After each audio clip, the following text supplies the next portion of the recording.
Todd and Rob in the afternoon. Afternoon delight. With Todd and Rob. Oh, yeah. So here we are for another edition of the New Media Show, and Rob is in New York with doing the best he can on his iPhone and, I don't know, some sort of headset microphone setup. But the main thing is we can't hear the background, Rob. Yeah, well, there's not a lot going on quite yet, so. Oh, okay. So did you go to the NAB event? Did you go to Advertising Week? I did. I went to both today. Yeah. Oh, It was okay. very interesting what I saw there. So, yeah. So first and foremost, today is my 20th anniversary in podcasting. So I guess, there's tomorrow on another show, right? So I don't get China, plates and stuff for my 20-year anniversary. So as I've kind of indicated in a blog post, it's kind of like, okay, yeah, that was nice. Now get back to work. It was a very short celebration. Is that what you're saying? Yeah, very, very, very short celebration. So, it is what it is. But so tell me, you're in New York. You went to Advertising Week. I guess we can start with that. So how's the NAB Advertising Week event? Well, I kind of went to both, Todd, to kind of get an assessment of what's going on with the NAB and, how many people are there. So it was, the NAB event was very well attended, I have to say. But like what we've seen at a lot of the other conferences, Todd, there's a lot of similarities, and it's design and a lot of panel sessions happening on the exhibition floor, and lots of aisle space between rows of exhibitors. Oh. Yeah, so I don't think that there's as many people turning out to exhibit at the NAB show, but there was a good group, and the number that I heard of attendees was over 10,000. So, I guess, in comparison to Las Vegas, it's just a fraction. Yeah, and it's always been a fractional show, but I don't know what their numbers normally are. Yeah. Well, I think it's been in the 15 to 20,000 is what I remember in the past. So I think even the New York NAB show is off a little bit on its attendance and also on its exhibitors. So, but it's a good show. I went to a couple of podcasting panel sessions that were mostly populated by folks from the radio industry.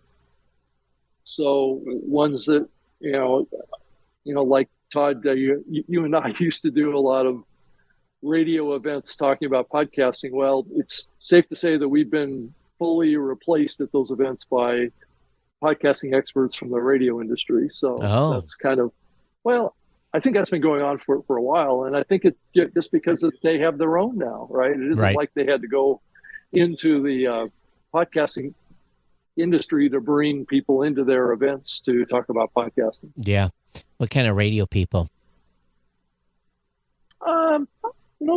From the typical ones, iHeartRadio, Odyssey, and a bunch of independent kind of platforms and networks that were there talking about, this convergence that they're seeing in the market and that they're experiencing with their shows, where they're trying to leverage the power of the broadcast tower in addition to the digital side, and they're trying to leverage that increasingly into, I think it was a quote that I heard on stage, of driving radio listeners to become podcast listeners. Well, so I wonder how that's working out for them, considering no one I know listens to the radio anymore.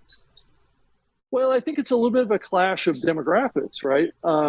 If you think about a typical radio listener, it's usually a lot older, but I guess it depends on if you're talking about talk radio or you're talking about music. I think it's kind of a separate conversation. Now, this was in the context of talk type content, which I think that the people that listen to talk content on the radio tend to be quite a bit older than the people that listen to podcasts. Now, granted, there's a certain subset of people that are listening to podcasts that are in the older generations, and those have come through the early days of podcast. I mean, just your anniversary and my anniversary is a good example, Todd, of what we're going through. Is that back when we started podcasting, we were 20 years younger. Yeah, but at the same time, the 35-year-olds and 30-year-olds that were listening are now 50-year-olds and 60 years old. So, we've had, and I still have, this pretty broad audience where new people came in and then the old people have hung out. So I've got people who have listened to the show for 20 years that were in their 50s. So, not all of us have had to struggle to find an older audience because they grew up with us. But, we're a little bit of, we're weirdos in that regard, I guess. Yeah, it's true. So what are you hearing what did you hear at NAB? Because of course, everyone's talking about video, blah, blah, blah. Yeah, I mean, I think, that the NAB is NAB, right? It's an event that caters to the broadcaster side. I think that they've been trying to get more involved in the online kind of digital creator space, but I don't think that they've really been able to succeed. I mean, if you look at a lot of the people that attend that conference, they tend to be older men. There's not a lot of young people at the event. There's some, but that's interesting. Being an advertising event. Oh no, I'm still talking about the NAB. Yeah. So, unless you're talking about the advertising week, that's a whole different conversation. So I can talk a lot of. But the NAB show is advertising week. No, it's not. They're two separate events. Okay, well, the NAB show is mostly covering. I thought was mostly covering advertising, right? Or no? No, it's like their Las Vegas event. Really? It's got a bunch of hardware exhibitors, software stuff for for broadcast. So must be those two shows have always run together, and I just assumed.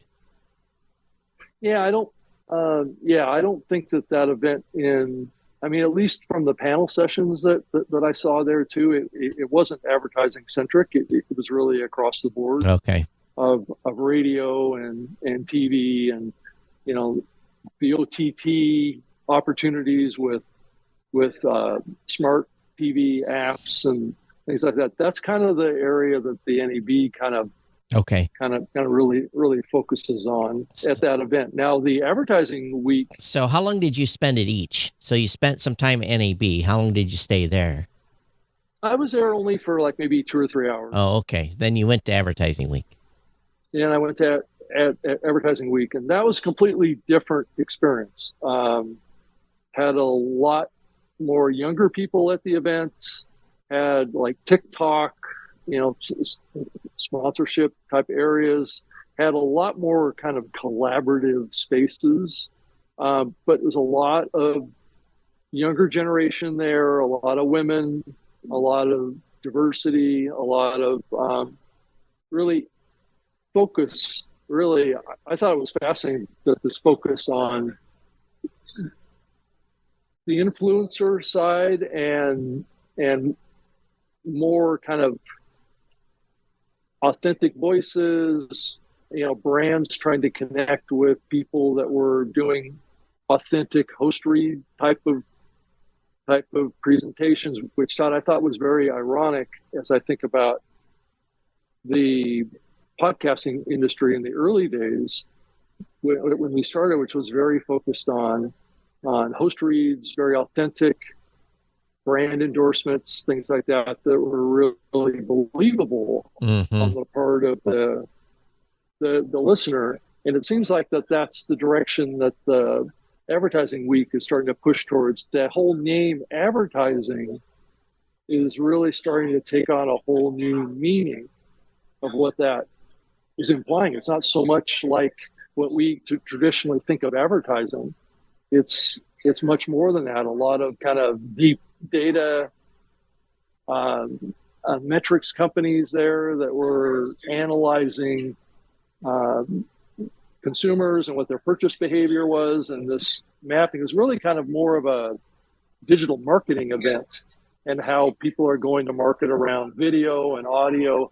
But I heard so many times, I went to multiple panels talking with creators and like brands and the agencies that were working with them, talking about how the future of this is going to be looking more like personal brands are going to be where the future is. And part of what they also said was podcasters are an example of that, right?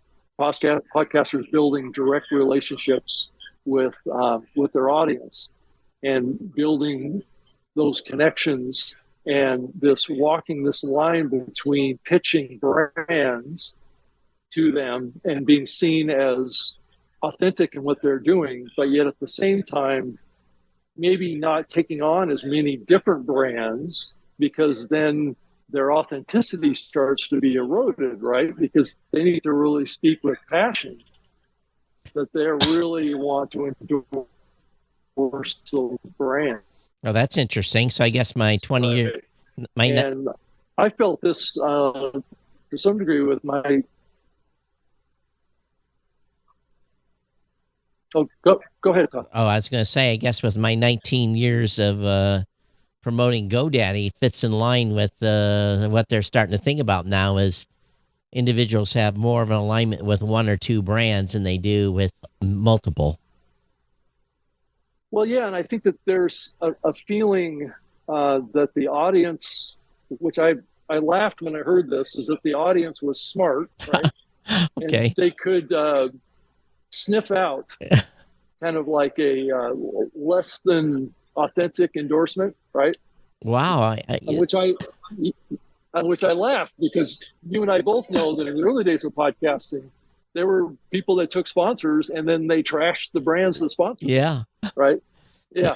So I thought that was like the next thing. Is that going to be the next thing that we see from the whole advertising side? It's right? just like the, fake it till you make it type of thing that, has happened in the past, and people have, has essentially, I guess for a better word, I don't know what I want to say, but I'm just laughing at it. Yeah. I mean, it's so funny to think about, if we think about all of these big media companies wanting to come into the podcasting space and do like what they did with radio, right? And now we're starting to see the industry, the next generation coming through here is starting to look at, well, I don't believe all those sponsor ads, and they're not very effective. So we need to go back to a new model, Todd. Oh, really? Yeah. Well, that's kind of funny. So apparently Adam Curry's doing the Boostagram Ball right now, and Dave Jones just boosted and said, going head-to-head with Boostagram Ball, bold move. Well, this is our normal schedule, so, I'm not changing my schedule because Boostagram Ball goes live at Wednesday at 3 p.m. now, so. Yeah, that's why I'm doing this show from the Podfest tour event in New York, is I didn't want it to interfere with our show, but I wanted to be here too. So yeah. So it's just ironic, what is old is new again. So I guess there's hope yet that they'll understand the model of podcasting of authenticity. I've been inundated lately on YouTube with a certain green drink, seeing these green drink commercials. And AG1, is that what you're talking about? Well, I'm just going to talk about a green drink. And so what I wanted to do was, I've seen this, and some of these guys, I drink it every day, and I saw someone that has their first ad and said, yeah, I started drinking it, I feel great, blah, blah, blah. And I went and started doing a little bit of research about a green drink. And the reality behind that product, in my opinion, is it's amazing what the sales they've been able accomplished with influencers on, in my opinion, in Todd's opinion only, that this drink is less than what it is made out to be, in my opinion. So I'm being very careful here. So, if a green drink came to me and said, Todd, we want you to drink that product on your show, I would decline based upon what I know about that product, what I personally read about. Now, if Red Bull comes to me and says, hey, Todd, we'd love to have you be a sponsor, I'd say, hell yeah, I love Red Bull. Is it bad for me? I don't care. I like it. I drink it in moderation. So, and again, say what you will say about Red Bull. I'm a fan. It's because I like the product, but I also don't drink 5 cans a day and give myself a heart attack. So I think that, again, what can you talk about and give your, and everyone knows what Red Bull is. So there's people out there that tell me all the time, quit drinking that, but I like it. So if I have 2 or 3 a week, I guess that's in moderation, right? Yeah. Yeah, actually, one of the panel sessions that I went to at the advertising week had the CEO of AG1 on stage. Oh, really? Yeah, and she was talking to a couple of big YouTube creators, podcasters on stage, and then she had also had on the stage too an agency that was working with creators. But that's what that conversation that I heard earlier that I was talking about was how AG1, which is it's a brand of one of the companies that's making the kind of product you were just talking about, is trying to work with influencers, right? They want to be very selective to work with certain influencers that they think have genuine, authentic trust relationships with their audience. And that's not everybody, right? Some of the content creators out there, they don't think that they have that authentic relationship with their audience. So they don't want to work with them. Oh. So it's, it gets back to that thing that we were just talking about, Todd. It seems like things are coming full circle on all this stuff. I walked away from a lot of money in the early years, a lot. I remember having a deal presented to me personally. It was like $5,000 for 4 episodes, and it was some product that was just, I guess for a better word, slimy. And I just couldn't bring it. When I tell you, walking away from $5,000, and I'm thinking, how can I spin this? Can I say and not endorsed or, some sort of, but there was just no way. There was just no way to get around the slimy feel of this product. I had to turn it away, and of course you never tell those stories to your audience, that you just gave up $5,000 because the product was slimy. So,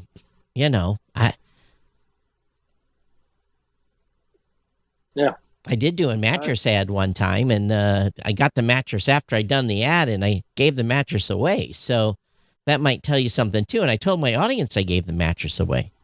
So. Yeah, they said on stage that they only want to work with influencers that have been using their product already for a long time, right? Yeah, so what's a long time? Selective. A week? Well, I think I know a couple of them that have been talking about that product for a long time, quite a while before they actually, it appears, got a sponsorship.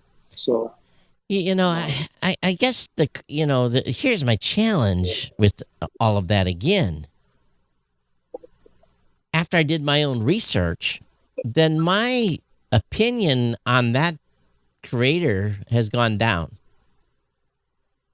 Yeah. So again, it's Todd's opinion on the green drink, but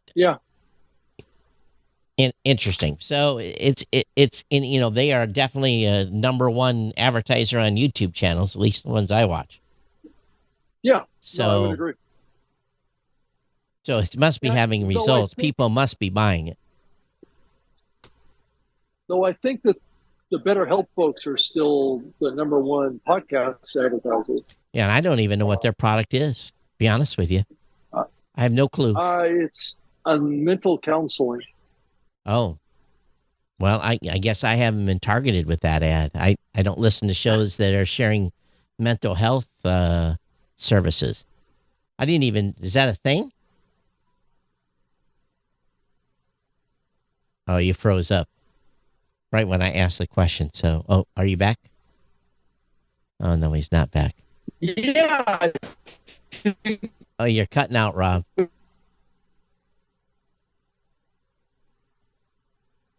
Hello? Oh, maybe Rob's going to have to disconnect and come back. So I guess, I've heard this name, so I guess it must be a big business out there. If they're the number one subscriber of, or number one advertiser of online, I guess what's the word? Psychiatric help, or I guess it's psychiatric help. I'm thinking. Anyway, see if Rob disconnects here. But he definitely is not.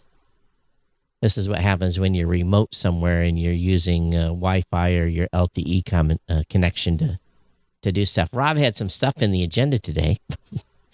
Let's see if I can look at what he wanted to talk about. Wanted to talk about growing paywall access, how more podcasts move behind paywalls and what it means for creators and listeners. I was talking with a client today. Oh, there he goes. Let's see if he comes back. Are you guys liking that effect on the screen right now, on how it went into infinity? Let me come back to. And now it's weird because you guys can see the other screen. Let's see if I can. Oh, here he comes.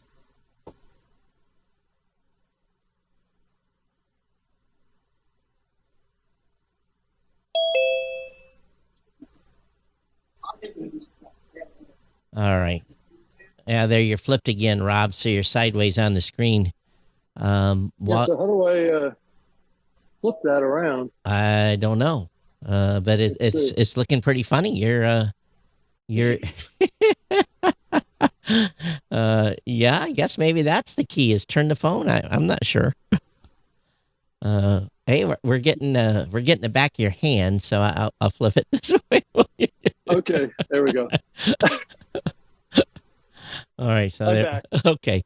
I just moved on. I basically said, I guess that's a big, for BetterHelp, that must be, they're spending so much money, then must be a lot of people need that service. If they wouldn't be advertising as big as they were if people weren't signing up. Yeah, I think it's been the number one advertiser in podcasting for like the last 2 or 3 years. Yeah, that's pretty impressive that they're able to sustain that many signups. So it isn't. I think it was since COVID. Yeah. When they really took off. So very, very interesting. Anyway. Hey, let's go ahead and talk about this topic that you sent me about growing paywall access and how more podcasts move behind paywalls and what it means for creators and listeners. And, I started to talk about it while you were getting reconnected, but I think it's just, I talked to a creator today and he's absolutely struggling. Advertising has dried up. He's trying to figure out how to pay bills. And sustain this, and he's thinking about taking his content behind a paywall. And I'm, for me, I think there is an incredible risk in doing that, because, and on average, you might get 5 or 6% to move with you to a paywall. So unless you've established a paywall already and have built a base, I think it could be a spiraling death trap. Yeah, I think in pod news here, I believe it was yesterday, it said The Economist, which is a long time, kind of like a media company, has said that they put almost all their content behind a paywall and kept 80% of their listeners. Well, I want to know the formula to that, because that's an incredible conversion rate. I agree. And if someone can replicate, if I could replicate today, getting 80% of my Geek News Central audience to go to a paywall and pay me $5 a month, I'd move tomorrow. I'd go to the paywall, because, you know, if I could get $5 a month from 80% of my audience, damn, that's all I can say. I could actually retire. do about a year of that, and you know, I could probably have enough money to take me to the end. So that's a number. How much are they charging for that? Do you know? I don't think it needs to be a lot. I mean, I think that's the key takeaway is that you know, $5 a month or $2.99 a month. Right. That kind of thing can add up if you have a lot of listeners. Yeah, you know, and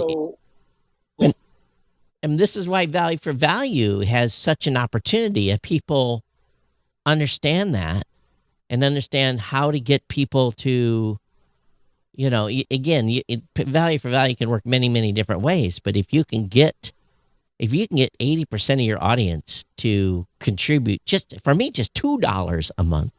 Yeah. $2 a month for me would be like, oh, that'd be like a paycheck I've never seen before. You know, yeah. I could make more in 1 month than I've made for salary in a year. You know, so just at $2 a month and 80% of the audience. But do you need 80%? I would need about 10%. 10% to go, and that would be incredible. I mean, I think the whole freemium model has a lot of validity, I think. Of making some content free and some content behind the paywall. And I think that may be where we're going for a couple of reasons, Todd. And it's not so much financial. It's also about freely being able to express yourself and free speech to some degree, right? Yeah. Does factor into this. But I do know creators that are putting out free content that they're concerned about that. Yeah. And then they're putting out content inside their paywalls that are not being self-censored. Yeah. And that's the value add right there. You know, there's no doubt that if you work at it, and I've always contended the reason that my audience doesn't contribute more is because I still have a sponsor. I'm getting a check every month. So, so that's what I contend with. You know, I took a picture. I have a different YouTube channel. It's called, what do I actually call the thing? Let me go over here. It's Beyond the Office is what I call it. It's one of my, a side channel I'm just playing with, and I don't put too much stuff on it on YouTube. And I put up a post the other day about, essentially exactly what my move here to this studio, and what happened, and I got a lot of response to that video, and basically where I said don't build your castle on rented land. It's one of the highest viewing videos I've ever put out, and the comments came in, and the trolls came in right away and says all that gear and doesn't have a clue, and I'm like, yeah. Fuck you. I do have a clue. I just choose to do it a different way. Yeah, right. And so that's another problem too, is the trolls come in and making YouTube channels. I can see where that, something you have to deal with, where you don't have to deal with too many trolls in podcasting per se. So I don't know. Yeah, so Todd, I'm also seeing that this whole conversation around subscription platforms and stuff also has a little caveat, is that it's just like what you said. If you have a good existing audience base that has a loyal following to you, you'll probably more likely to be able to convert them. Right. And that economist is definitely targeted, and sounds like probably all financial advice. And Right. And if the content's valuable and the people are getting value, again, value for value, they're getting value out of the content and they're willing to pay $2.99 a month to have access to it. You know, it's just like Chat GPT right now. It's the cheapest $20 investment I've got. And, you know, some people are going to laugh at that, but you know, it saved me from hiring an assistant for a year. But now I'm at a point where I'm probably going to hire an executive assistant because I've just, you know, I've run out of cycles again. No matter what ChatGPT is doing to help me, you know, and idea and, you know, whatever else I'm using it for. So I think that the paywall, if you're getting value, again, but is value, you know, the thing we have to be cautious of, maybe an episode's worth $100, maybe an episode's worth 1,000. So if you limit yourself to $2.99,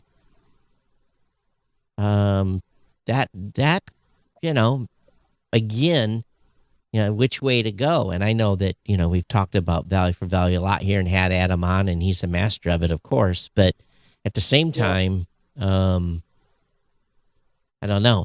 You know, we spent last week. I had my team, most of my team in Florida, and we were in Jensen, Florida, and we were staying at a place called the Hutchinson Resort. Very nice place, right on the ocean. Matter of fact, I opened my door every morning, got sunrise and the crash of the Atlantic. But you know, we spent a lot of time talking about, you know, how we're going to help podcasters. And, you know, one thing that we've learned for sure is, you know, a podcaster can say, well, I'm going to do premium. We built premium podcasting, but our adoption rate of podcasters adopting a premium model has not hit KPIs. I mean, not at all. Has not hit the numbers. You know, we put a number out there. So, okay, we get this many people using premium podcasting. Same thing with Apple subscriptions. We get this number of people, because we put a lot of time and code for both those projects, products to coexist. And it's easy. A lot of people say they want to do it, but very few actually implement it. So, you know, we had a list of podcasters, probably 40, that said, oh, I want premium. I want to do premium. Yet to a person, just a small number of them have actually implemented it. So it's easy to say, hard to implement. It is. And Todd, that's a good point, because I think we can all think about this stuff and hear people talk about it, but it's another matter to actually make it happen, right? And to make it a real thing. Yeah. And it may not be something that everybody can do. I mean, if your only example is The Economist, in being able to do that, or like Slate or some other kind of big publication that's been around, or the New York Times or Wall Street Journal, or some of these will be able to do it. That doesn't mean that Joe Blow podcaster is going to be able to really effectively do it. Yeah, and it boils down to this. And I hate to say it, but I almost talk podcasters sometimes out of doing it. I tell them, okay, what do you want to do? And I said, if you want to give them an ad-free experience, that's one thing. There's not much extra work there. If you want to give them an early release, that's probably pretty good because there's no extra work there.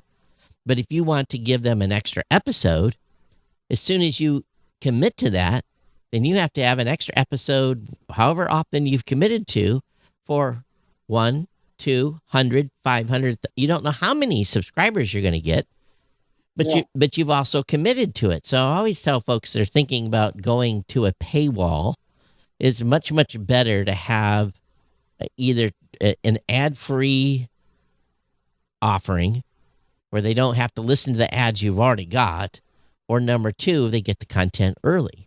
And to be honest with you, you have to have super, super valuable content In order for someone to say, okay, for $2.99, I'll get the podcast 5 days earlier than those that don't.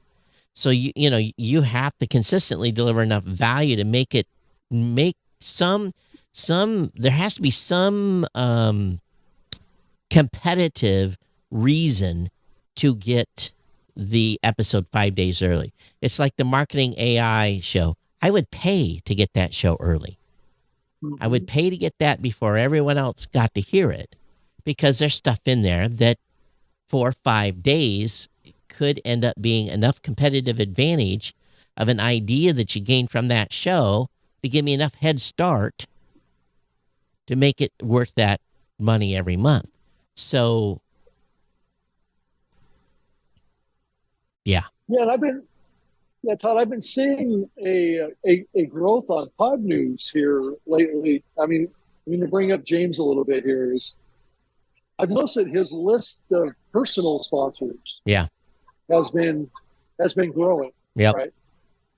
And I think that is a little bit of a similar type of a relationship. Sure. Right. It's almost like this. He could probably convert that group that he has into a special group that he has, that he would have a different kind of a relationship with than just getting a newsletter every day. Yep. Well, that's what Sounds Profitable did. Yeah. Well, yeah. Exactly. Yeah. So And I guess Sounds Profitable, I guess, is doing stuff here at Advertising Week too. Yeah, I heard that. So again, they're an advertising focused organization. Tom's going to hate that. But I think it's a fair comment. Yeah. And I'm going to be honest about it. Yeah. At this point, Yeah. So let's talk a little bit about private communities around shows. Well, I think we have been talking about it. Well, here's the thing I've been thinking about too. I'm getting, the phone calls. Again, I'm doing 6, 7 podcaster, maybe 10 podcaster calls a week. And a lot of the things that have been discussed now is I can't reach people on Facebook no more. I can't reach them on LinkedIn. I can't reach them in my group. Everything that I do on these platforms, and we're just going to call them platforms, A, B, C, D, F, G, X, Y, Z.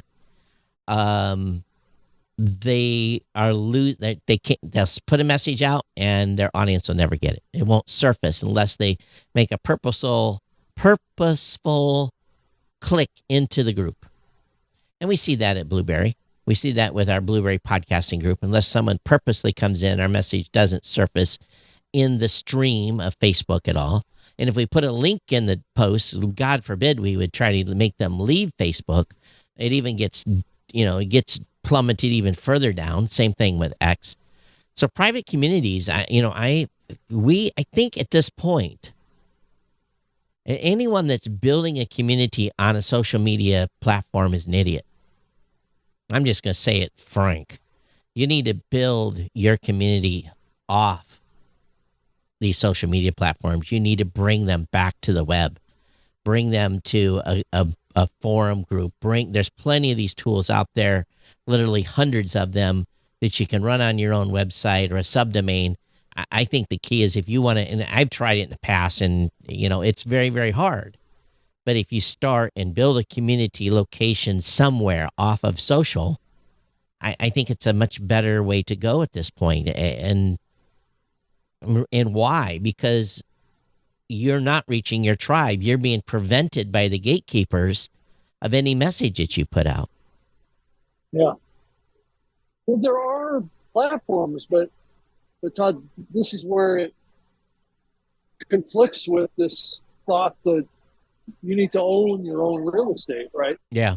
Is that there's like schools and there's like Kajabi platforms that are out there that people can build a community that's theirs, branded them, has a custom domain name. Well, all that stuff. I'm not against that at all. I think, and if you're willing to pay for that, and that company is not going to be moving anywhere, of course, do that. Right. But the key is get off social.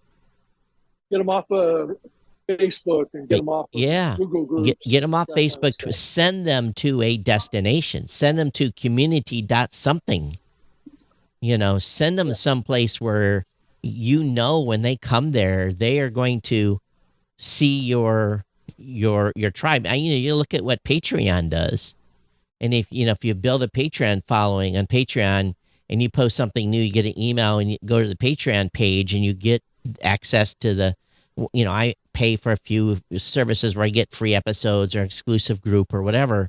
I go there and watch, but most of the times now, those videos that are on Patreon are not being tied to YouTube anymore. They're usually in Vimeo because YouTube has got such strict policies again on discussion. So people are putting, you say one thing wrong and that content's not available. But again, I think it's important if you're going to have an external platform to send your community to, and you want to put videos and stuff up there to talk to your community, that platform should support that. Should support, having the ability to put a video on it or whatever you want to do to reach the community. But get the hell off these big social media sites. Yeah. I think you still have to promote on there with whatever messaging gets through. And buy your way into, SEM, buy your way into placement. But I just don't think that building a community on a big social network right now is smart. I don't think that you can build it off of your own website. No. Have it work, right? Yeah, well, you could. But again, how much work does, most people are not geeks, so they need to go on some platform that has these tools that you can easily organize. Right. Yeah. Yeah. So that's probably the best option right now. And then there's those that will build on like a Patreon or something like that. Yeah. But that's not so much of a community platform. No. But also, Todd, I've been thinking about this too. This whole concept of building a community. I've been hearing some thought leaders out there talking about, well, maybe we shouldn't be talking about the concept of community. What we should be talking about is the concept of creating deeper individual connections with our audience members. And if you use the term community, it almost like it doesn't give the amount of, I guess, purpose. Well, let me guess though. That's all based upon spying analysis to say, listener 1 loved my discussion about the RIAA. Listener 2 loved my discussion about the FAA, and let me send a custom message to each based upon me spying on what they like. Yeah. And I hate to say it, but boy, that's what that person was really saying, and having a deeper connection. No, it wasn't a deeper connection about you love me and you love my content. It's about let me go ahead and target that person, which is just another form of advertising. Yeah, I think if you think about it at scale, I agree with you, because you can't have a close individual kind of connection or a relationship with 10,000 or 50,000 different audience members, but tech could give you that ability, right? Yeah. I and there's a fine line there, but I think it would be better if you are doing a Kajabi or something like that than to segment the community. And again, I don't know. I guess you just saw somebody that you know. I see you waving at someone. Oh, yeah. If you're going to set up a community, then you should segment your community based upon your content topics so that they can find other people. But you have to be too careful. You can't segment too much in those types of community because no one's going to talk to one another. And again, you got to build volume. You got to have 2 or 3 people in there not contributing, and it looks like it's worse than anything else. I think you have to be careful on that deployment. Yeah. So you want I can bring in Mr. Andrew Weiss we want to have him join us. If we can hear him, I can barely hear you half the time. So, Oh, yeah, that could be a problem. I'm not sure. Yeah, as far as you being heard, Andrew. yeah, that's the challenge. So, I saw your topic here today, and I'm like, this is really not happening that much. But you're saying, oh, I bet you're reacting to the Spotify interview about how we don't need RSS. Well, I've been hearing more and more talk about people in the industry not wanting to say it publicly, but people are starting to lean this direction. Well, good luck to them that want to do that. I mean, Todd, I don't like it either, but I've had lots of conversations with lots of different people talking about what's the future of video in RSS. Well, we already know it's video in RSS is rich. We just got to have people surface it. Well, I agree with that, but the question is that there's so much momentum around video outside of RSS now. I don't know what Apple's going to do. Well, we'll see. I don't think it's going to happen fast enough. But again, I don't. As a hosting provider, I'm not hearing this. This is the interesting thing. You would think I would be the first one to hear a customer say, "I want video." You would think that I would hear that first from creators. My creators are not asking me for video. They're saying, it's hard, it's extra work.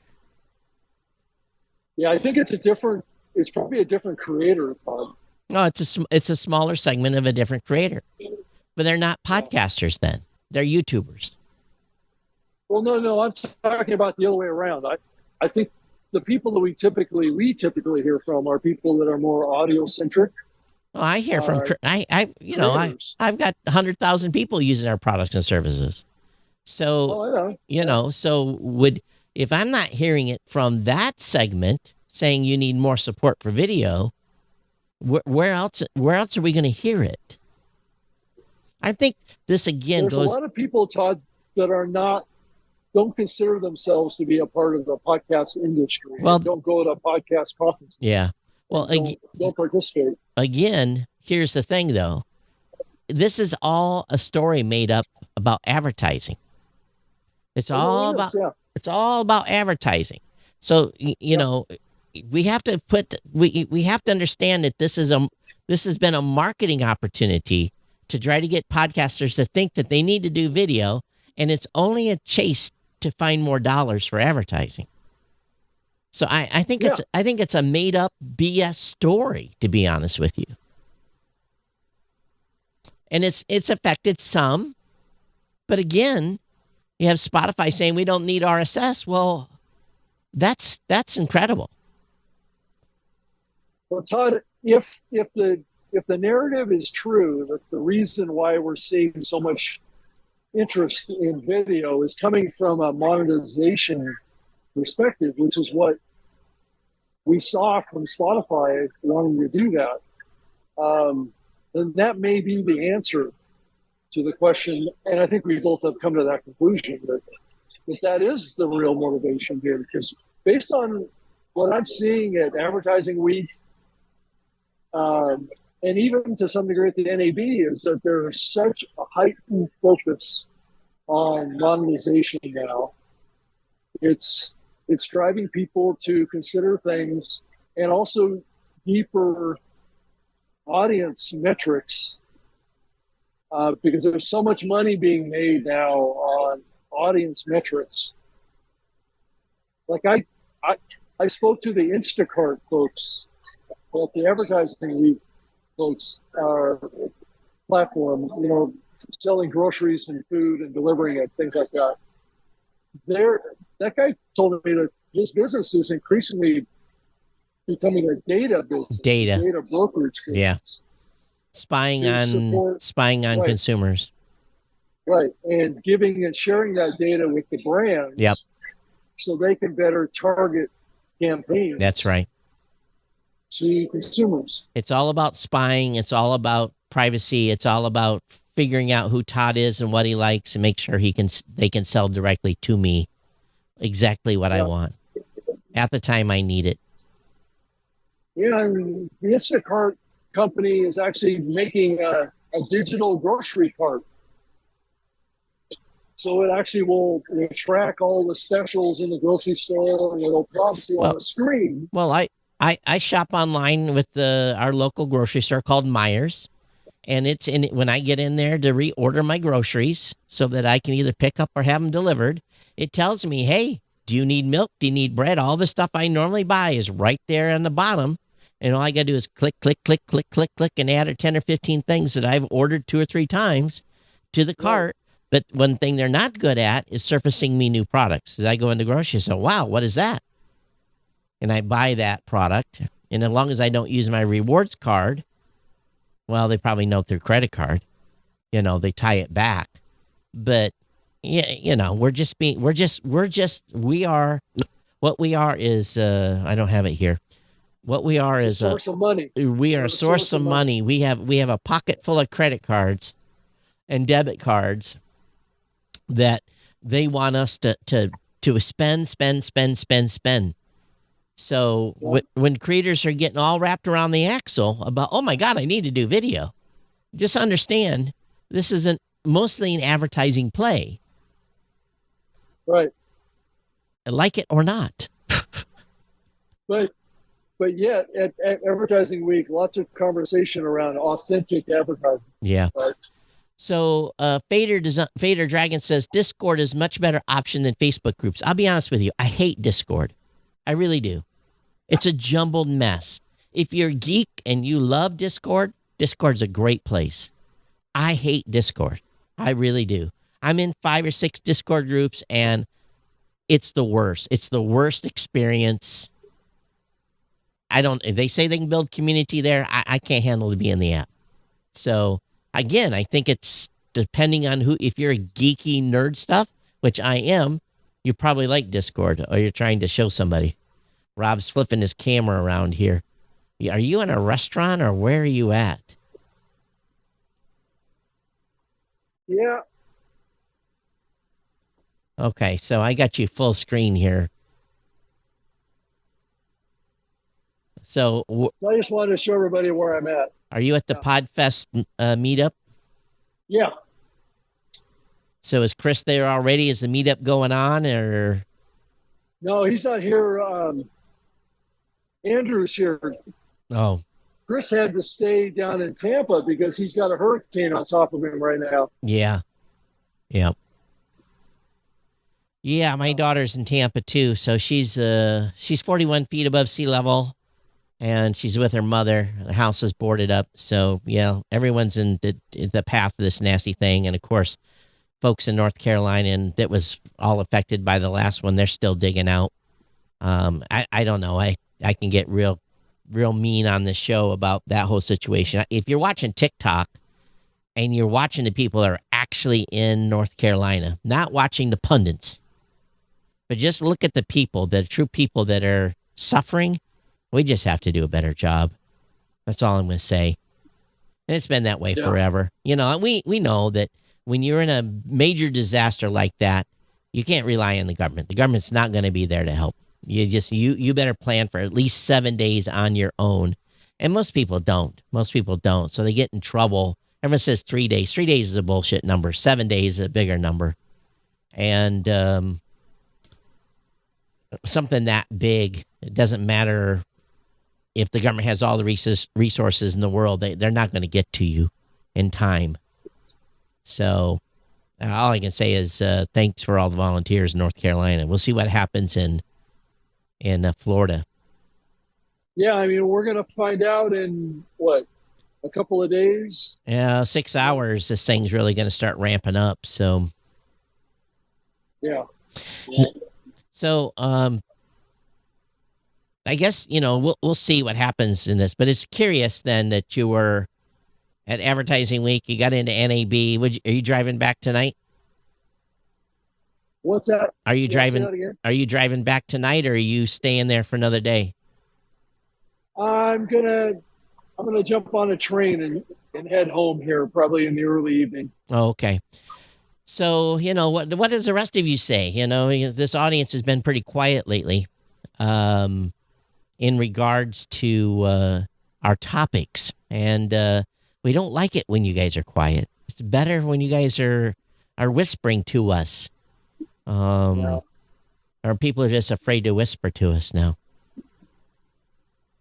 It's just, I think, Todd, the key takeaway from what I saw here is that there is new things that people are thinking about, but yet in some ways they're a return to older ways of thinking about relationships with audience. And what's changed is just this laser focus on monetization. Yeah. And I think it's even more focused on monetization than even promotion and marketing. Oh, yeah. So I think they go hand in hand now. Yeah, I had a call with Dave from Backbeat Media. And he's repping our shows for host red deals. And I just wanted him to give us a rundown of what things are like in the advertising space now. And he sees it. He sees the same thing. He sees a shift. While traditional advertising is still there and still stuff are being booked out for a year on shows, they're getting one spot a month for an advertiser, so they need to have 4, 5, 6, 7, 8 advertisers to cover all their spots for the month. And but he's starting to see this influencer thing trying to come into effect. Now, we've always known this. And this is what's the history. Yeah, what cracks me up is I see the YouTube channels that are getting monetized and the levels they're hitting at as far as audience wise.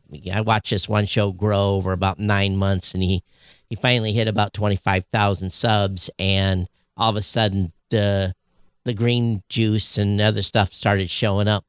And I kind of giggled a little bit because he met their threshold of being able to get advertising. So they're obviously doing incredible research to see where upcoming YouTube channels are, whereas and he's got huge engagement with his audience. But the thing I will continue to see as well is that small shows. I was engaged with this show when he had 5,000 subs. And had he got someone in there early that wasn't a green juice person, he did have someone come in with some sort of clothing line that I actually checked out. I went and checked out the clothing line. And I'm not a big outdoors, in the woods, survival type of guy, but there's a lot of folks that are. That, they have hunting, they go to the woods, they've got cabins, they do hard labor, so they need some of these more stronger, durable clothes. And I thought, wow, perfect advertising. And this guy's wearing the clothes. And so, he was truly being a great brand ambassador for that brand. And they got their money's worth out of that. This is where I think most of the advertisers they're just lazy, in the simple fact that you look at my audience, my tech audience. Oh, man, my God. I got the most dedicated, loyal audience, but yet... I'm not swilling green drink stuff. So I think they're just lazy. I think the advertiser's just lazy. They wait till the show gets big. They're not going to work with small shows, which have more engagement. It just, it's kind of shocking, to be honest with you. But we're still in that economy of scale spot.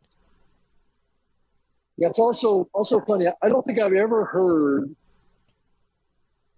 people up on stage ever use the term trust is important. Wow. At an advertising conference. Right. That's usually us telling the advertisers that the content is trustworthy. Right. Of course, that's not the case for the 288 some new shows that have been created by AI. So, yeah. I've been hearing that. Yeah. Yeah. I'm going to push hard to make sure that there is a flag voluntary flag that's going to be set by podcasters. Say, yes, this is my real voice. 90% of this show has been by me. I may have done minor editing, so, whatever that threshold is that we'll have to set. But I think it's important that we start marking content. This is from a real human with human emotions, and this AI content gets flagged. And we can flag it ourselves, or the creator can flag it. I think it'll be important that we have some policing going on. So, Todd, do you think that we are going to reach a point where AI content will be flagged, and it's going to be like a regulation with the FCC or something like that? I think internally we need to self-police immediately, because it's already, it's recognizable now. We can actually hear. We know what some of these voices sound like, but it won't be very long. Someone was telling me they were using 11 labs, and they were converting their English show into Spanish. And the reason that the Spanish-speaking episode resonated with U.S. people but did not resonate in Mexico, and the reason it didn't was because the Spanish speaker was from the United States, not from Mexico. So the 11 labs Spanish did not have the tone and inflection of someone truly from Mexico. It makes sense. It said the translations were right, but the persona that was put forth was not. So, I think that type of content needs to be, original content, but voice cloned. I think some of this stuff, we're going to have to designate this in the content. It pisses me off already when I go on YouTube and I know the content is done by an AI. I downvote those videos. I go immediately and downvote that content. And I don't listen to the whole thing because I don't want to be dribbled to by a transcript that was 100% AI generated. And it's all over YouTube right now. And they need to get a handle on it. So if they have to get a handle on it, it's out of control. It's going to get out of control here. Yeah, and then there's going to be a mad rush to get control of it. I'm sorry? I said there's probably going to be a mad rush to actually get control of the AI content and identify it. But it's probably going to get so much that it's going to be hard to get it under control again. Paula says, hi, Todd. Hi, Rob. Bader Dragon says, again, getting tired of stuff made by AI on YouTube. It should be flagged and displayed prominently when something mostly AI has generated. Yes, downvote the AI stuff. I do that too. So, yeah. And it's a real problem. I would say stuff that surfaced in my home screen that where they're trying to get me to discover stuff is probably 3 out of 10 is AI generated, just voices. And it's this monotone read, it shows some pictures. So it's mass produced shit is what it is. And I'm sure it'll get better, but there needs to be some flagging put on it. And if podcasting 2.0 doesn't get it, I'm sure they're going to get it in there. We're going to put something out in our system and find a way to flag it. It's just, we need to do so. But I don't know where those 288 shows went. I bet you they went somewhere, place where it was free, where you can just put this dribble out, just like the test shows that were showing up before. So it'd be real curious to see where those 288 AI shows that was talked about in Pod News went, where they're hosted at.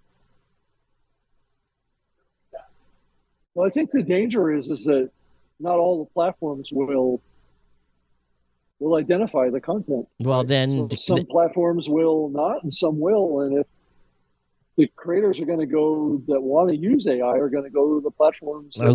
Well, then good. Then listeners can be educated, and we can tell listeners, hey, we're gonna stuff here is flagged, and again, I said police early. I can't police content, so we got to get people to voluntarily do it. But it has to be in their face when we go to publish an episode, we need to actually have it there where they have to make a decision, yes or no, this was original content, or no, this was AI. So that so that when they're called out, you can say, hey, in the publishing process, you said no, that this was not AI, and you lied. There should be consequences for that. There should be terms of service consequences for this type of stuff. Yeah. But I don't think some of those other, how many letters in that company's name? 6. If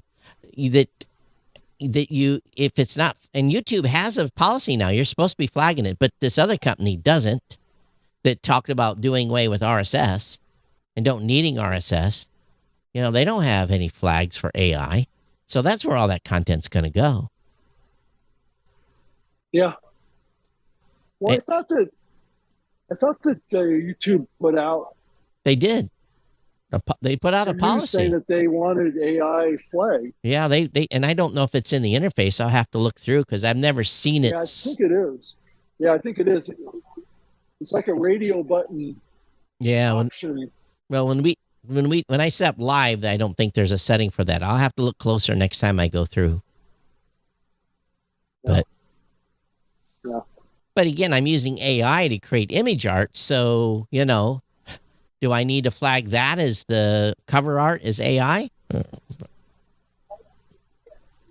That's another question. Where's the line? So we'll have to hash that out.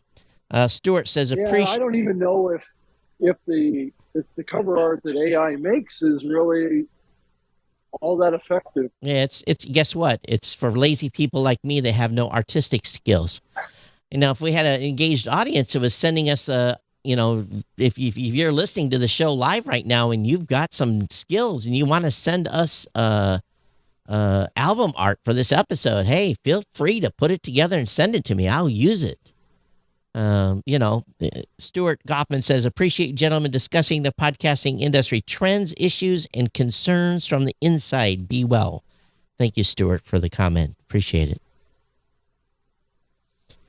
I don't know, Rob, where we're headed. All I know is, I think the big scam story of the past couple of years is you have to do video. I don't. And if you do and you're successful, congratulations. I'm not saying don't do it. Yeah, I don't think that everybody has to do video. I don't agree with that thought. Yeah, I don't think they should too either, but that's the bill of goods that's being sold.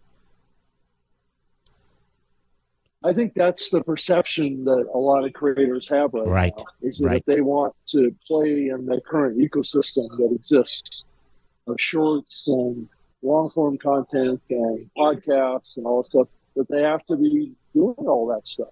Well, I don't mind if you want to do shorts and stuff like that and it's effective to growing your audience. Here's the key. In the end, it really means there's only one thing. If you can build 1 million listeners on YouTube, congratulations, go for it. If you can build 1 million listeners on podcasting, congratulations, go for it. There's no rules. Do what you want to do. Right, exactly. We built this medium so that RSS, and Adam hates me saying this, RSS, which is open, you can do whatever you want. There's no rules. Yeah. Don't listen to me. Go do your thing. I agree with that. And there are audio creators and there's video creators. Yeah. There aren't that many audio video creators, actually. And we do really well on audio and very bad on video, even though 20% of you watch this show on Apple Podcasts. Thank you. Because we've trained you that you can do that. Yeah. It's do what you want, but there also is some feeling out there that if you want to grow faster, there are certain things that maybe you should do. Oh, if you want to grow faster, you got to work. Yeah, well, doing audio and video equates to work. Right, you got to work. 100%. You know, And then doing shorts and doing all the other things that you have to do to be a content creator it's mind-boggling. I I'm doing my show tonight to talk about the 20th year of podcasting, and I'm going to go do quite a rundown memory lane. Started doing video in 2009, Rob. One of a few. So, 2009 I've been doing video. And guess what? Most everyone listens. So when someone tells me, oh, you got to do video, I'm like, oh, okay. Like this show's been doing video a long time, but podcasting started with a lot of video. So this isn't anything new for us. And by the way, I screwed up the other day. I'm a very, very bad host. We didn't cross 500. We crossed 600. Yeah, that's what I thought. So last show was 601, not 501. Yeah. Yeah. That's equivalent to what? 12 years. Well, if you think about, I had the date somewhere written down, but if you think about 601 and you think about time, that means those of you that have been here from the early days, you've listened to Rob and I for 900 hours. So you should know us. You should know us well. You should know what we're going to say and what we're going to bitch about and everything else. Good or bad. Right. Exactly. And we really do need, Rob, someone asked for their PhD the other day. We really need, if you've got any graphic skills, we need someone to create us a PhD in podcasting certificate. Okay. So if you want to add value for the show and you have artistic skills, create me something really super off the top, moonshot, PhD in podcasting, something very flamboyant. And we will, for the new media show, PhD in podcasting, and we'll start issuing those. But I think we'll have to charge for that, just like you charge to get, there's some church out there you can pay $99 or something like that, and you can become ordained and actually do marriages. So we should have something like that where you pay $99 to get your PhD. Yeah, right.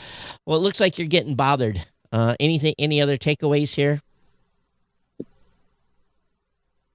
I thought I just got this. What does it say? I don't know if you can see it. You got to hold it still. You are talking very loudly and it is very distracting. Oh. Yeah. Oh, they're saying that to you? Yeah. Yeah, because I'm having to speak up pretty high because of their noise. Okay. Well, I guess we'll let you go back to the party and not be distracting. I guess not, yeah. We need to get you some better on the road. We should have just had a handheld ATR today. That'd have been better. Yeah. Yeah, I was thinking about that. So, by the way, just from a administrative standpoint, starting next week, I am no longer in the United States. So, next show, we're going to revert back. Hey, Dave, don't worry. We won't have to compete with Boostergram Ball. But we're going to move to a later start time. So what time did we start before when I was overseas? 7 o'clock or something like that? I think, or was it 8? 7 or 8. I think it was 8 o'clock. Yeah, let me know works for you, and then that's fine. I'll crawl myself out of bed and do the show in the mornings my time. And we go to 13 hours at some point, which will help me in regards to this show, but hurt me when I'm working. So, right. Yep. Okay. All right. I guess we'll get out of here. Rob, Okay. have fun at Podfest. All right. Podfest tour. Yes, the Podfest tour in New York. Yeah. And I'll see if I can salvage this audio. Yeah. Yeah. Sorry about that. Yeah. Send this one through a phonic and see how it does. So if you're listening to this later and it's bad, it's Rob's fault for not having a good portable rig. Well, I have it. It just didn't work. Yeah, I know. Testing. I know. I tried to test, but you can't test until you really start doing it. So And I should have called you and tried to test with you. Yeah, and I got a cat here that wants to jump on my lap. No, you can't come up here. Why? This cat is dumber than a box of rocks. You ever have a cat that should wear a dunce cap? I've got one. So don't get mad, cat lovers. He really is stupid. So, okay. Todd at blueberry.com, at Geek News on X, at Geek News, at geeknews.chat on Mastodon. Rob? On Twitter, X, at Rob Greenlee, and you can certainly send me an email if you want, rob.greenlee@gmail.com. All right, awesome. And if you want to come out tonight, if you're watching live, I'll be doing my 20 years in podcasting celebration at 6 p.m. Eastern today, just a few short hours. But if you have not caught it and you're listening later, you can catch the 20 years in podcasting on my flagship show, Geek News Central. But to make sure you follow and subscribe to the New Media Show. Thanks for being here, Rob. We'll see you next week. Okay. All right. Thanks, everybody. Bye.